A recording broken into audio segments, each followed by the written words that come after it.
An important step when changing batteries in your wireless products is the sensor reset. Your wireless products are equipped with low battery detectors that alert your keypad, making sure you know when to change batteries before it is too late.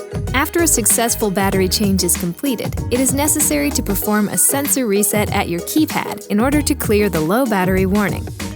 On a touchscreen keypad, simply find Reset on the carousel menu and press it to perform sensor reset.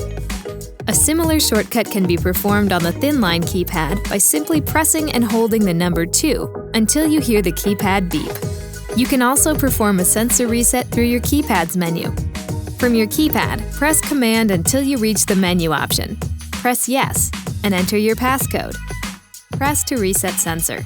Sensor reset is now complete, and your keypad will no longer show low battery.